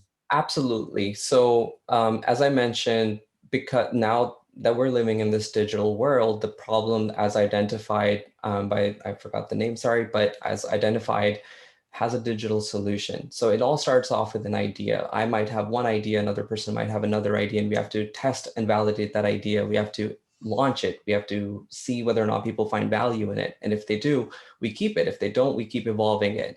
My understanding so far is that technology needs to be utilized. It's not here to replace healthcare professionals. It's here to empower them. And the way that technology can, or not technology, but this information that's being presented to patients or users should be leveraged by doctors. You should, as a healthcare provider, you should have your first set of 20 articles that you would recommend to your patient once they walk in and say, hey, I have this lump on my breast, or hey, what do I, like I'm feeling sick or I'm feeling nauseous. What do you think it could be? So being able to utilize the information that's being presented to patients directly and utilize that and present it to the patients as an individual, I think makes it more trustworthy, makes it more reliable. You're, as a healthcare professional, you're able to vet and verify information more than the patient themselves. So I think that's a role that healthcare professionals can play now, and it's going to continue to evolve. Okay, just one last question. So it says, if a person was interested in learning to design their own website and apps and wants to pivot from a practicing clinician into healthcare, what advice would you give? Would programming languages, which programming languages would you suggest as a first step for someone new to that area? Yep. So there's this notion in technology which we say there's no need to reinvent the wheel. And basically what that means is that if you have some sort of idea, chances are that someone else has already built something similar. So you have tools and websites out there. There are infinite resources, but I'll name some. WordPress is a very common CMS. It's powering more than 70% of the world's websites and applications, and use those to just edit them, right? So you're able to customize pre-existing platforms without having to learn a single line of code. So don't let anyone else tell you any different. And you can customize these platforms to launch the ideas that you have into real world in front of real users and get real feedback. Fantastic. Thank you so much. And it was a great pleasure hearing you speak. I'm going to pass you back to Dr. Zain Shabi now. Thanks, Mudassar, and thanks, Qasim. What a inspirational, again, talk, especially for the younger generation, but even the older generation. So we're going to move on, and it's a pleasure to introduce our next speaker, a friend of IMI, Dr. Sam Raza. And Samreen Raza is a board-certified cardiologist with expertise in advanced cardiac imaging. She works in Texas, USA, but she did medical school in the UK and then moved and did her training in the US and lives there and works there. Now, she's a celebrity in the cardiology field. She's been named amongst the top cardiologists to follow on social media and is frequently named amongst top influencers at major international cardiology meetings. She's regularly invited to speak on local radio and things about heart disease. It's a real pleasure to have her. Please do post any questions on the Zoom chat and I'll endeavor to ask them at the end of the lecture. But without further ado, I welcome Dr. Samreen Raza. Thank you, everybody. Thank you. Can you guys hear me okay? And can you see? We can hear you. Perfect. hopefully the video will kick in, and I have a wonderful assistant that's helping me with my slides. So hopefully the audio is okay. Thank you thank you for that kind and gracious introduction. It's such an honor and privilege to be here with you today. Thank you for the opportunity, and I just wanted to give a little bit of background about myself. I have a kind of unique pathway. I'm from England. My name is Dr. Samreen Raza, as you guys know. I'm a triple board certified cardiologist, and I work in America, where I work in Texas, and I have a large private practice. As mentioned, I have expertise in cardiac imaging. If you could go back to the first slide. And, you know, I'm a cardiac imaging expert, but I work with patients on their lifestyle and prevention of heart disease. I also have family here in London, so in the UK. So I'm the daughter of Dr. Sayed Rizvi, who is a consultant physician in North London. And my mother, Dr. Iram Rizvi, is an obstetrician and gynecologist by training. And I also have two younger sisters, Dr. Maliha Rizvi, who is completing her training to become a cardiologist in London. And she's been a past volunteer and hopefully future volunteer also at IMI events. And then my youngest sister, Dr. Fiza Rizvi, is completing her general practice training in London. So it's an honor and privilege to be here today. And my topic is entitled The Role of Social Media in Medicine, New Frontiers. So if you go to the next slide, please. So I have no disclosures for this talk. What I will say is I use social media. The hashtag is #SoMe for those who are interested in kind of diving into the social media space. I use Twitter, Instagram, Facebook, and LinkedIn, but I have no financial disclosures for this talk. If you go to the next slide, please. So next slide, please. So stay connected through the talk. Next. So just a bit of background, you know this about me. So from London, I went to medical school at Imperial College in London and trained at UT Southwestern Medical Center for my cardiology. I also did advanced cardiac imaging training at Johns Hopkins in the US, and I'm triple board certified, as mentioned, in cardiology, echocardiography, and internal medicine. Next slide. But my current practice is in Dallas, Texas, and here are the details for those who are based in America. Next. So what is social media? I'd like to start off by defining that. Next. Next, please. So social media is forms of electronic communication through which users create online communities to share information, ideas, personal messages, and other content. And that's by the Merriam-Webster dictionary. I kind of like to think of it, this is a great quote, but from one of my friends and colleagues, it makes private conversations public and transforms monologues to conversations. And the best description is digital word of mouth. Next. So here's a graphic. This is not meant to be able to be read very easily, but it essentially just shows all the various different platforms for social media. So we've got Twitter, we've got blogs, as mentioned. We discussed WordPress earlier in some of the earlier talks. We've got streaming services, we've got documentation, and just a whole bunch of aggregate social media platforms. So these are multiplying and dividing as we speak. Next, please. And so I kind of wanted to just launch here with a graphic which explains social media for those who may be curious and interested. And then I'm going to link this to why this is relevant. So thinking about social media explained with coffee. So on Facebook, you might say, I like coffee. On Twitter, you might post about I'm drinking #coffee. On Google+, you may say I'm a Google+ employee who drinks coffee. And then on LinkedIn, you might say, I'm good at drinking coffee, whereby you share your skill set. And so that's a great way to think about the various different platforms. Pinterest, here's a collection of pictures and recipes of coffee drinks. And YouTube, watch me as I drink coffee. So this is meant to be a little bit tongue-in-cheek, but it illustrates the example of how a single entity can be described in so many different ways on these different platforms. Next slide, please. And so social media is growing. Around 96% of people own a smartphone of some kind. We have over 1.3 billion active users around the world of social media. And it's thought, based on research, that smartphone users check their accounts around 15 times a day. Next slide, please. So there's a huge amount of power in this type of platform. So what is social media? So social media is a form of media. It's designed to be donated through social interaction using highly accessible and scalable publishing techniques. It uses web-based technologies to transform broadcast media monologues from a one-to-many approach into social media dialogues, which is many-to-many, so amplifying the messages. It also allows us to engage and empower our communities through connection, and also a huge aspect is access to information. Next slide, please. So social media explained. So we've got social networking platforms. So we've got things like MySpace, Facebook, Google+, and Twitter, as mentioned. Professional networking platforms, these include things like LinkedIn, Doximity, media sharing platforms such as YouTube or Flickr for photos, content productions such as blogs or microblogs, and also Twitter can be considered a microblog as well.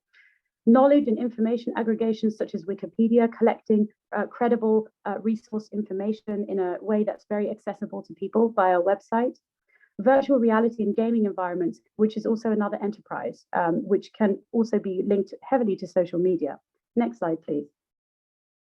So these are just some statistics to describe how monthly users that these various platforms have. So Facebook has around 1.32 billion, YouTube about 1 billion, Twitter 645 million active users, and you can see the rest. So this is a huge potential powerful platform that we have to engage with people. Next slide, please.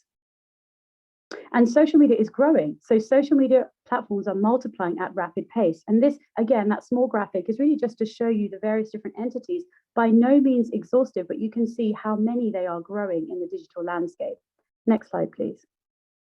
So why is this relevant to medicine, you might ask? And so I'm going to have you go to the next slide. And what I wanted to do was show this graphic, and I'm going to read this to you. So it's all very well making discoveries and saving lives and improving the world in commas, Roger, but your research is barely making any impact on social media. And sadly, this is actually the way that we are thinking. You know, some of it is an unfortunate, just a way that we're moving with the times, but actually it's a reflection of reality. Next slide, please. And so what is the purpose of social media in medicine? And I'm a cardiologist, so I have been privileged to have many different opportunities and have become somewhat of a thought leader in social media as it comes to thinking about our cardiology world. So this is taken from the American College of Cardiology, and it just basically goes over the different purposes of social media. So we've got personal branding. So if you've got something that you're passionate about supporting or promoting, this can be, social media can be an avenue where you can use. You can use it to learn, educate, and to promote your work. Next slide, please. And social media can be used for professional benefit also. So as mentioned, you can use it to learn, interaction, gathering information, research or CME, looking for ideas, or potentially reading from people who are experts in the field and learning and furthering your own research and thought process. It can be used to teach. It can be a source of timely and credible education for other physicians or the public. You can also use it to treat, and I've used that term loosely, engaging with patients about care. But it's very important to protect and control your online reputation. And this is something that was mentioned in some of the earlier talks, and I'm going to go into that later in my talk as well. Another aspect is advocacy. So I'd like to just highlight this for a moment. So you can be used, you'll see various campaigns publicly to support or engage the community. You know, in America, we've got Congress and you've got public education programs that can be used on social media. Next slide, please. So social media in medicine. So you can learn and engage remotely. So I'm highlighting the American College of Cardiology, which is my college. And what we do is, you know, they have a very active Twitter account, and you can follow national meetings and organizations. And so there are journal articles published, Twitter journal clubs, case reports. It's really the cutting edge, latest information that's available at your fingertips, and it can be used as a very valuable resource. Next slide, please. And so thinking about this, it's really important to reflect, go back one slide, please. It's really important to think about the ways of all the different aspects that we can use to think about social media. So we've got fun, career, education, collaborative techniques, collaborative efforts, networking, marketing, news dissemination, advocacy, as I mentioned, research, and maybe even thinking about finding a job. You know, there's various ways that you can make connections with individuals on social media. So I think it's really important as a physician or someone who is in healthcare to think about what is the responsible use of social media for yourself and what is your purpose on social media. Next slide, please. And so with that, I just wanted to highlight some of my own work as mentioned. So this was published in Circulation. You can move to the next slide.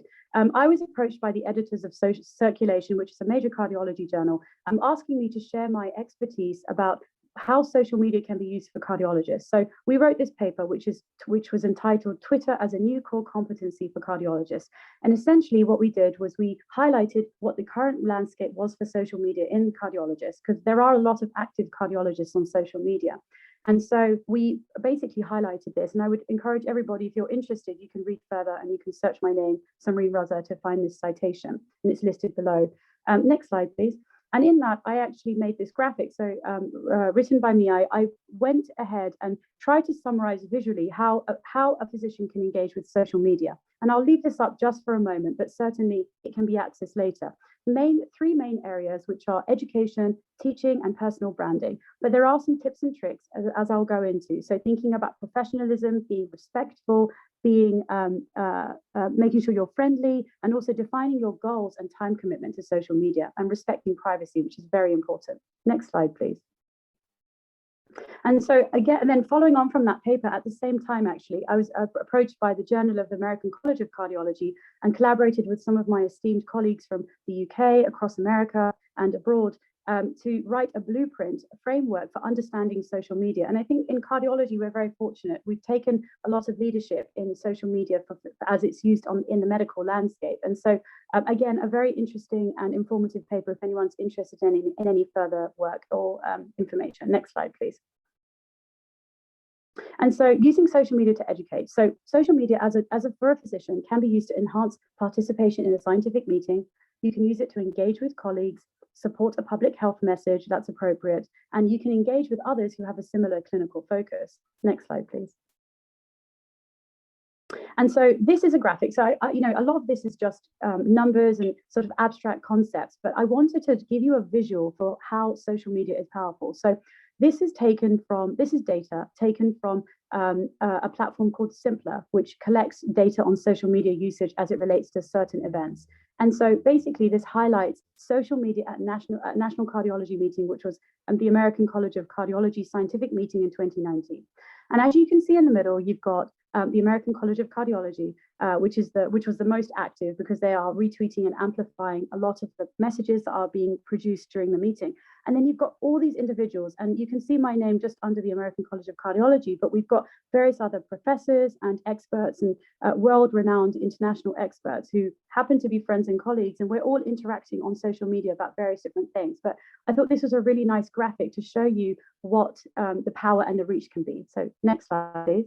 And to expand on that, essentially, this is just data that I compiled for 2018 and 2019, which is that we reached about 368 million people from around over almost 9,000 global participants for that meeting that I just mentioned. And that was almost 22% greater than the 2018 meeting. And so that was just amazing. You can just see the amazing power of social media as it relates to professional scientific communication on these platforms. And this is highlighting Twitter specifically. Next slide, please. And so why social media? So through its inherent quality of personal engagement, it's changed the way we follow news, share knowledge, and communicate with members of the community. And there's so many platforms, and these are kind of the main ones I've highlighted below. Next slide. And so I wanted to put this up here. This basically shows a lot of organizations. A lot of them are cardiology focused, but we've got the Royal Society of Medicine, which is active, the Royal College of Physicians, the British Cardiovascular Society, as well as many other American organizations, which are extremely active on social media, who are posting regularly and promoting updates, either through published journal articles or things that they are passionate about as an organization to help further science and research. Next slide, please.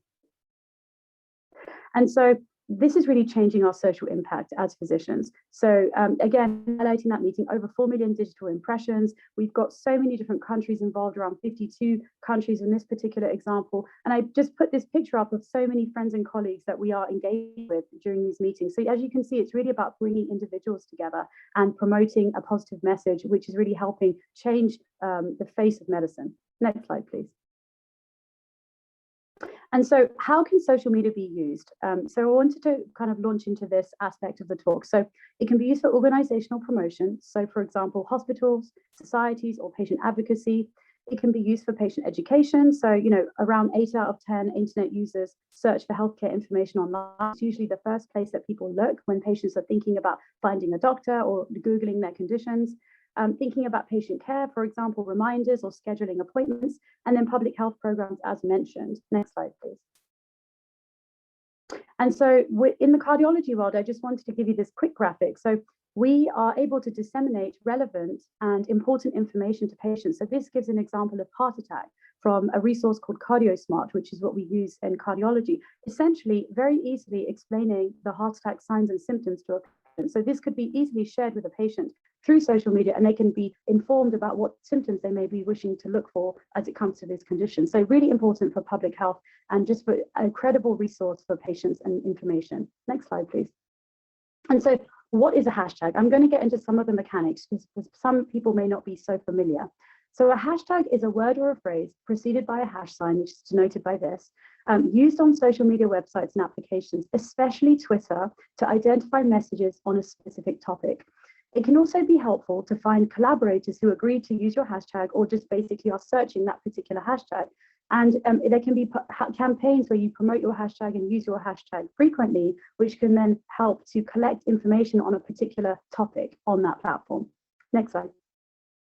And so starting off with Twitter. So this is just a really quick overview. So how you can tweet. So it all begins with a tweet. You'll see this on some of the ads. And then you can choose to follow somebody or an organization if you're interested in that topic or if it's relevant to your work. You can choose to retweet something that you may like or agree with. And the hashtags, as I just mentioned, can help to collect topics on a particular specific subject. And then there's, of course, the search function, which is endless possibilities. Next slide, please. Next slide.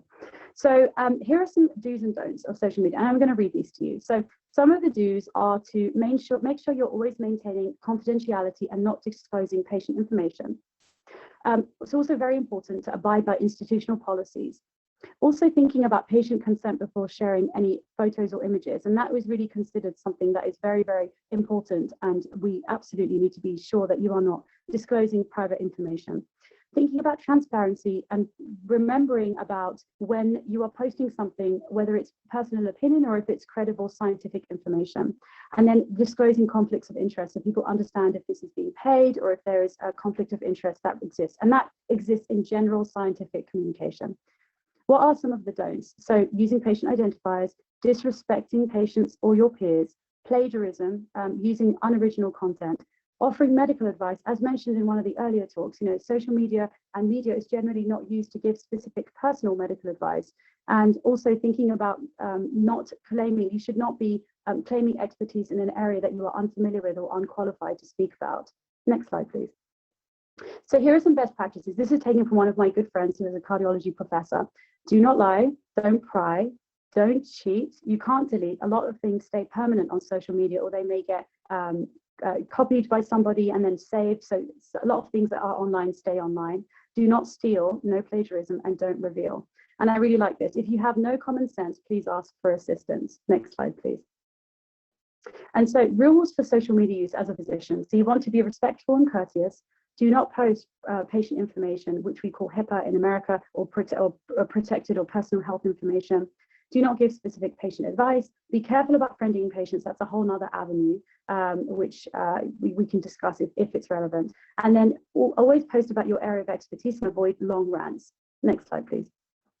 So conclusion. So social media, or hashtag #SoMe, has become so ubiquitous across society. It's a growing platform with amazing power. It can be used to engage with scientific debates, and there is definitely increasing influence, particularly given the coronavirus pandemic and everything that we've all gone through. It's definitely an area that is growing as an enterprise, and so we are using it more and more and relying on it for our news and information.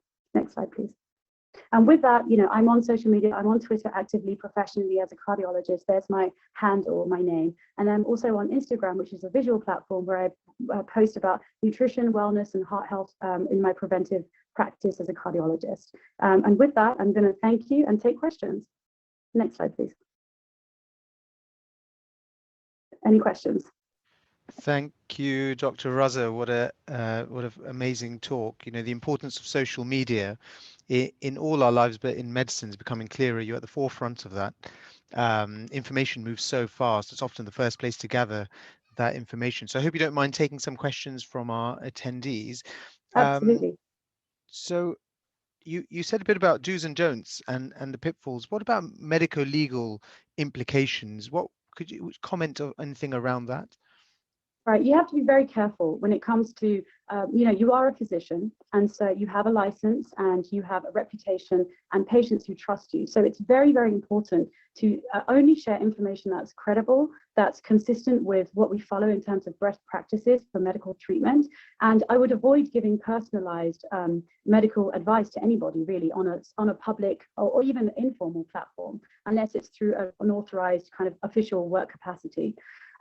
Medico-legally, you need to be very careful that anything you post publicly can be seen by somebody and, maybe misinterpreted. So you have to be absolutely sure that you are maintaining utmost professional standards when it comes to posting anything. So for me, I always have this process whereby I'm thinking about the audience and the receipt of that information, and I'm looking and weighing whether it's credible, whether it's something that I would stand by, if I'm asked about it, and if it's something that's within my scope of practice. But absolutely, we've seen people on Twitter, other platforms. There are countless examples of those who may get into debates where they may not wish to discuss certain things, and that can have medico-legal implications. So just know that you're a professional. You have to be absolutely very careful about the type of content that you are putting out there, and you may be called on it. So it has to be credible.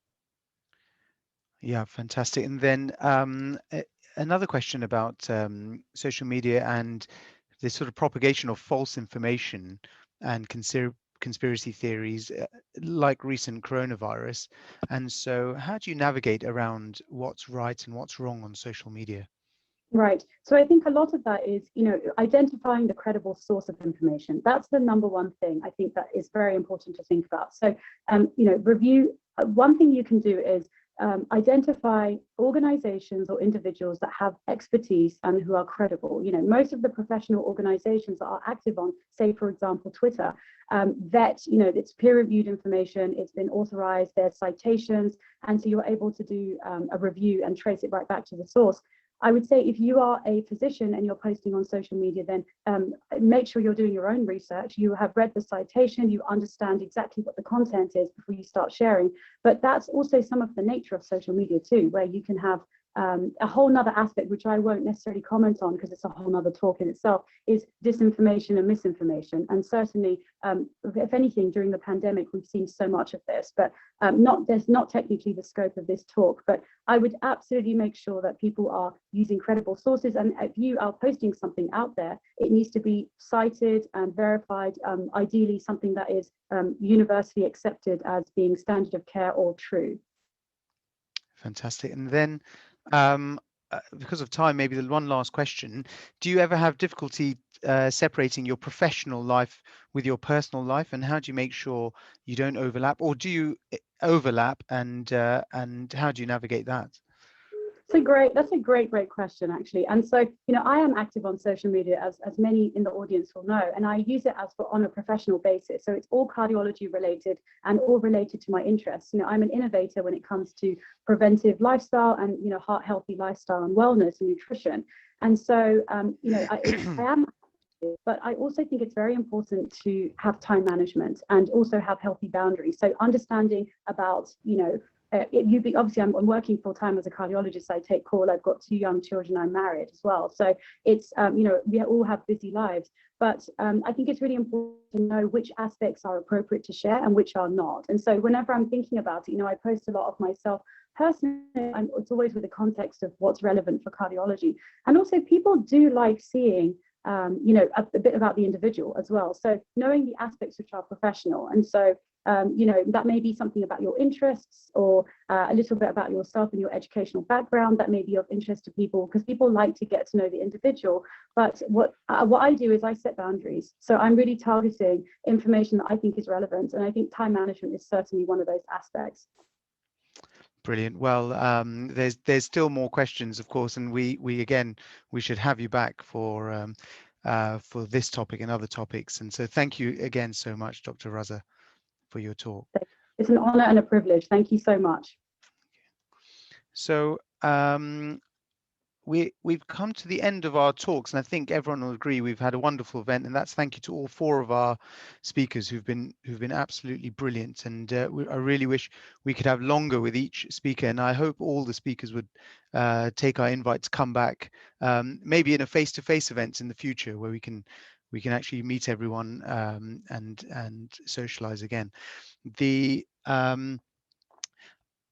Before I hand over to Sister Schiffer, who will tell us about some upcoming events, so please do listen to that, so you can join us for a couple of really good educational events coming up. I do want to thank Samreen Raza, Qasim Naqvi, Junaid Bajwa, Suhail Hussain. You were brilliant. You made the event happen. Thank you to all our attendees as well. Mudassar, I'm sure you'll join me in thanking all the speakers, and then we'll hand over to Sister Schiffer. Yeah, thank you everyone so much. It was a fascinating array of speakers and some wonderful talks. And so thank you so much for taking the time in your busy schedules to support Imamia Medics International. And yeah, as Hussein has said, it would be amazing to have some face-to-face interaction and some talks. And hopefully once the pandemic is over, we can all invite you and we can have a conference maybe on social media and artificial intelligence in the future. So thank you so much. Thank you to Dr. Hussain Shabi for co-hosting and organizing the event, and everybody else, Anam and Shifa and all the team who helped. And thank you so much to all the participants. We need your ongoing support for our ongoing events, so that's greatly appreciated. And thanks again to all the speakers for a wonderful event, and inshallah, hope to see you soon. Sister Shifa, if we can hand over to you to see us. No, I just wanted to thank everyone, especially you as our moderators, Dr. Hussain and Dr. Mudassar. The show, went on flawlessly because of you both, and Dr. Shabi Zaidi from SIVU, and our speakers, Dr. Suhail, Dr. Junaid, Dr. Qasim, and Dr. Samreen.